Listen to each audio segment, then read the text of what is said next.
¿Te suena esa sensación de estar como una noria que no para? Una donde el trabajo parece ser el eje que conecta todo, ¿no? Lo que compras, cómo te sientes, tu salud.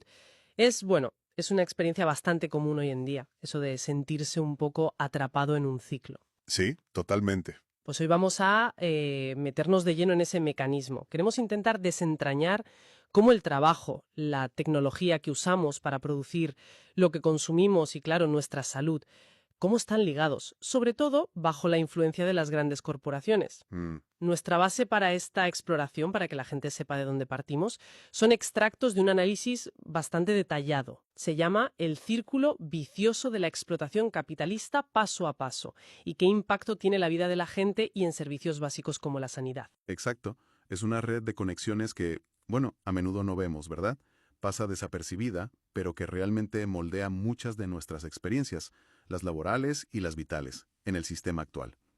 Yo creo que comprender este ciclo es fundamental para tener una visión más clara de lo que pasa. Muy bien, pues arranquemos entonces por el principio de este ciclo, tal como lo describe el material que tenemos.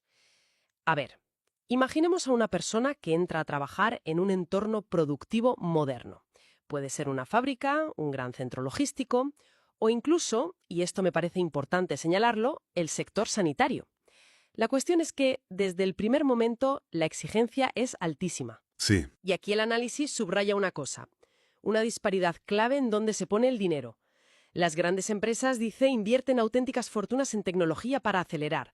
Hablamos de automatización, de inteligencia artificial que optimiza cada segundo, robots incansables. Todo enfocado en producir más, más rápido. Suena eficiente, claro. sí, suena eficiente, pero el contraste es notable. El documento indica que se invierte masivamente en la máquina, pero, como dice textualmente, muy poquito o nada en el humano que trabaja con ella.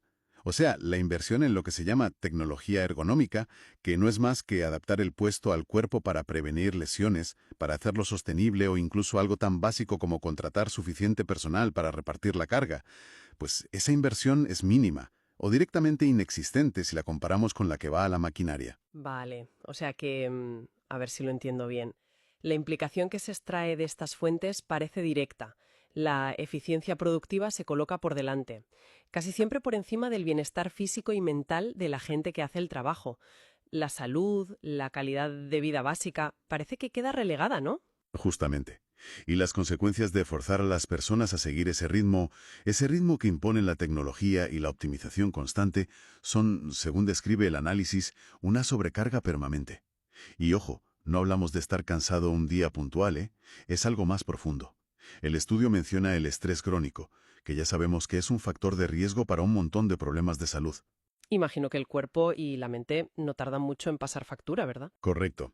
Y no es solo el estrés, el análisis detalla problemas físicos muy concretos, trastornos musculoesqueléticos, esos dolores de espalda que no se van, tendinitis, problemas en las articulaciones por movimientos repetitivos, por posturas forzadas durante horas. Y por supuesto, el impacto en la salud mental, ansiedad, agotamiento emocional, el famoso burnout, que puede acabar en depresión. El cuerpo y la mente envían señales de alarma muy claras. Señales que, supongo, muchas veces acaban llevando a una baja médica. Y aquí entra un elemento que mencionan las fuentes y que parece complicar bastante las cosas para el trabajador. Las mutuas. Efectivamente. Aquí el análisis señala un punto que es crítico. Cuando una lesión o una enfermedad es claramente de origen laboral, lo que se llama contingencia profesional o accidente de trabajo, quien debería hacerse cargo de todo, del proceso y los costes sanitarios, es la mutua colaboradora con la Seguridad Social. Que para eso las empresas pagan unas cotizaciones específicas, ¿no? Entendido. Eso parece lo lógico. Si te lesionas trabajando, pues te cubre el seguro del trabajo, digamos. Debería ser así, pero el análisis denuncia una práctica que parece muy extendida. Las mutuas con frecuencia intentan derivar estos casos a la sanidad pública. ¿Y cómo lo hacen? Pues tratando de calificarlos como enfermedad común o contingencia común. Espera. ¿Y por qué harían algo así? ¿Cuál es el objetivo de eso? Pues el objetivo es puramente económico, claro, ahorrarse esos costes sanitarios. Si consiguen que una lesión de trabajo se trate como una enfermedad común cualquiera, la factura del tratamiento, de la rehabilitación, todo eso, la paga la Seguridad Social, es decir, el sistema público con dinero de todos. en lugar de asumirlo la mutua, cuyo coste al final repercute en las cotizaciones de la empresa. O sea que no solo se genera el problema de salud por la presión laboral que describíamos, sino que luego el sistema que está diseñado para cubrirlo específicamente, la mutua, a veces intenta, según este análisis, pasarle la patata caliente al sistema público. Vaya tela. Exacto. Y esto tiene una doble consecuencia negativa, claro. Por un lado, perjudica al trabajador, que puede ver cómo se retrasa el reconocimiento de su dolencia como laboral y puede tener dificultades para acceder a las prestaciones que le corresponden. Y por otro lado, pues añade una carga financiera extra y una presión asistencial mayor al sistema público de salud, que acaba asumiendo costes y pacientes que, estrictamente, no le corresponderían. Vaya, esto añade una capa de complejidad importante al inicio del problema. Así que tenemos sobrecarga, falta de inversión en prevención que generan problemas de salud y además puede haber obstáculos para que se reconozca y trate adecuadamente como lo que es, un problema derivado del trabajo. Eso es lo que describen las fuentes, sí. Y ese trabajador o trabajadora, ya sea con su dolencia reconocida como laboral o, como decíamos, derivada a la sanidad pública como común, necesita atención médica. Necesita curarse. Y aquí es donde conectamos con el siguiente eslabón de la cadena que describe el análisis. El sistema sanitario público. Y aquí el análisis indica que el ciclo se complica todavía más, que se retroalimenta de una forma, bueno, bastante preocupante. Dice que cuando esa persona necesita recurrir a la sanidad pública, las bajas tienden a alargarse mucho. Y no solo por el tiempo natural de curación física. ¿Y qué es lo que provoca entonces esa prolongación? Según el análisis, el factor principal que señalan las fuentes son las enormes listas de espera. Esperas para conseguir un diagnóstico preciso, esperas para iniciar un tratamiento, esperas para la rehabilitación. Este tiempo perdido no solo prolonga el sufrimiento de la persona, lógicamente, sino que retrasa muchísimo su vuelta al trabajo. Y eso, a su vez, incrementa los costes sociales y económicos del absentismo. Es decir, que el sistema que debería facilitar una recuperación rápida, en la práctica, a menudo se convierte en un cuello de botella. Y aquí el análisis apunta a una paradoja que es casi cruel. El sistema sanitario, que tiene que curar a ese trabajador agotado o lesionado por la presión productiva, está a su vez sufriendo presiones muy similares. ¿Es así? Exactamente. Es que el propio personal sanitario, médicos, enfermeras, auxiliares, todo el personal sufre una sobrecarga de trabajo tremenda, falta de recursos, y como resultado también ellos experimentan tasas muy altas de estrés, de burnout, de absentismo. Es como si la enfermedad del sistema productivo, esa exigencia constante, se contagiara al sistema encargado de cuidarnos. Es un círculo vicioso dentro de otro círculo. Y el análisis también profundiza en la gestión del dinero público en sanidad, ¿verdad? Plantea si se está utilizando de la manera más eficaz posible para, bueno, para el ciudadano. Este es un punto central del estudio, sí. Argumenta que una parte significativa de los fondos públicos que se destinan a la sanidad podrían no estar reinvirtiéndose directamente en fortalecer las capacidades internas del sistema público. Es decir, en contratar más personal, en mejorar infraestructuras propias, ese tipo de cosas. ¿Y hacia dónde sugiere el análisis que podría estar yendo parte de ese dinero entonces? Pues las fuentes apuntan a que una porción podría desviarse hacia el beneficio de actores privados. Mencionan a grandes farmacéuticas, a empresas de tecnología médica o a servicios sanitarios que se externalizan, y que según esta perspectiva, quizá podrían realizarse de forma más eficiente o con mayor control de calidad dentro del propio sistema público, si éste tuviera los recursos adecuados.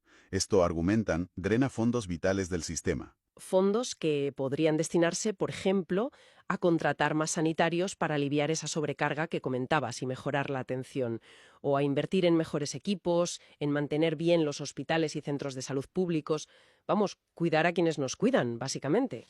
¿Qué pruebas hacer o qué tecnologías incorporar deberían basarse estrictamente en criterios médicos y en el beneficio del paciente, no en intereses económicos externos? Argumentan que una gestión ineficiente o, digamos, mal enfocada, pues perpetúa el problema, tanto para los pacientes que están en espera como para los propios profesionales sanitarios que acaban agotados. Por eso insisten tanto en la transparencia y en controles de calidad rigurosos, claro. Y proponen soluciones concretas para este ámbito. El análisis habla de la necesidad de una inversión pública fuerte y sostenida en infraestructuras y equipamiento propios del sistema público. También, algo fundamental, crear empleo público estable y de calidad en sanidad. Esto no solo aliviaría la presión actual, sino que ayudaría a atraer y retener talento, evitando la fuga de profesionales que a veces vemos. Y un punto más que consideran clave: la gestión pública de los datos epidemiológicos y del conocimiento sobre salud, para poder planificar y asignar recursos de forma inteligente, anticipándose a las necesidades. Entendido. Entonces, recapitulando un poco, tenemos al trabajador bajo presión, enfermando, a veces con problemas añadidos por cómo funcionan las mutuas para reconocerlo, luego un sistema sanitario público tensionado, con largas esperas, y según este análisis, una gestión de fondos mejorable que no ayuda a resolver la situación de fondo, y ahora llegamos al cierre de este ciclo, que el análisis describe como perverso. ¿Cómo se cierra este bucle? Pues se cierra con una paradoja económica y social bastante llamativa, la verdad. La misma persona que ha sido, entre comillas, exprimida en su trabajo, con el salario que recibe, un salario que, ojo, según las fuentes, a menudo no compensa el desgaste sufrido, actúa luego como consumidor. Vale, y como consumidor, ¿qué ocurre? ¿Cómo se conecta esto? Pues pibula parte enorme de los bienes y servicios que necesita o desea, los ofrecen las mismas grandes corporaciones que mencionábamos al principio. Aquellas que invierten masivamente en tecnología productiva, pero que, según este análisis, escatiman en cuidar a sus plantillas. Pero aquí hay un giro adicional muy importante que resalta el análisis y que conecta con lo que decíamos antes. ¿Cuál es ese giro? Que estas mismas multinacionales que pueden estar presionando las condiciones laborales, a menudo son también actores clave en el encarecimiento de los productos de consumo. Y lo que más golpea a la gente, lógicamente, es el encarecimiento de los productos básicos y vitales: la comida, la energía, la vivienda. Esas cosas. Ah, claro. Aquí conectamos directamente el mundo laboral con el coste de la vida. Es verdad. Exactamente. El análisis argumenta que los precios de muchos de estos bienes esenciales están fuertemente influenciados o directamente fijados en algunos casos por estas grandes corporaciones que tienen una posición dominante en los mercados. Y aquí está la clave del cierre del círculo. Como estas empresas han optimizado sus costes, ahorrando, entre comillas, en bienestar laboral, plantillas ajustadas, poca inversión en ergonomía, salarios que no siempre reflejan la productividad, pues obtienen márgenes de beneficio muy elevados o un poder de mercado que les permite influir decisivamente en los precios finales que paga el consumidor. Entiendo. El trabajador, ahora en su rol de consumidor, paga esos precios más altos. Precios que están influenciados por las mismas empresas donde quizá trabaja o que, bueno, siguen esa misma lógica de priorizar la producción sobre las personas. Y paga por necesidad, si son productos básicos, o por la presión social de consumir. ¿Y ese dinero que gasta? ¿A dónde va? ¿Qué hacen las corporaciones con esos beneficios? Aquí es donde el círculo se completa y, de alguna manera, se refuerza. Esos beneficios empresariales, que el análisis a menudo califica de récord, se reinvierten sí. Pero ¿cuál es la prioridad de esa reinversión según esta perspectiva? Pues no suelen ser, de forma prioritaria, mejorar sustancialmente las condiciones de quienes generan ese valor. No se destina principalmente a contratar más personal para aliviar la carga, ni a mejorar significativamente la ergonomía de los puestos, ni a subir los sueldos en proporción a los beneficios que se obtienen. Entonces, ¿dónde se reinvierte principalmente ese dinero? El análisis indica que la prioridad es, mayoritariamente, más tecnología productiva, más automatización, más eficiencia operativa, más optimización de procesos. ¿Y el objetivo final cuál es? Pues producir todavía más rápido y a menudo con un coste laboral relativo incluso menor por cada unidad producida. Caray. Y eso nos devuelve directamente al punto de partida del ciclo. Se refuerza la capacidad de la empresa para exigir más al trabajador, se perpetúa o incluso se intensifica ese ciclo de sobrecarga que describíamos al principio. El sistema se retroalimenta. Exacto. El trabajador agotado, con un sueldo que además le rinde menos, porque lo básico se ha encarecido, acaba financiando a través de su propio consumo la misma maquinaria, tecnológica y corporativa, que probablemente le exigirá aún más al día siguiente en su puesto de trabajo. Es bastante perverso, como dice el análisis. Es fundamental la matización que hacen las fuentes, eso sí, hay que decirlo. Esta crítica tan dura se centra específicamente en las grandes corporaciones multinacionales, ¿no? Aquellas con un poder de mercado inmenso.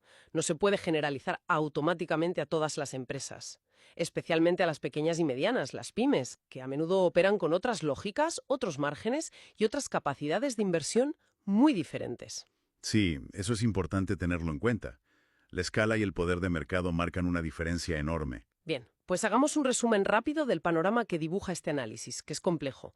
Empezamos con una exigencia laboral muy alta, impulsada por inversiones tecnológicas centradas casi exclusivamente en la producción. Eso deriva en problemas de salud física y mental para los trabajadores, problemas que además a veces encuentran obstáculos para ser reconocidos y tratados como laborales por las mutuas, añadiendo presión al sistema público. Problemas que acaban sobrecargando un sistema sanitario público que ya está tensionado, con largas listas de espera y una gestión de fondos que, según esta visión, podría ser más eficiente y más centrada en las necesidades reales, lo que alarga el malestar del paciente. Y para cerrar el ciclo, el mismo trabajador, con el sueldo ganado en esas condiciones a menudo difíciles, y viendo además cómo se encarecen los productos básicos, compra bienes y servicios a esas mismas grandes corporaciones. Corporaciones que obtienen beneficios récord y los reinvierten prioritariamente en más tecnología productiva, no necesariamente en mejorar de forma significativa el bienestar de sus plantillas,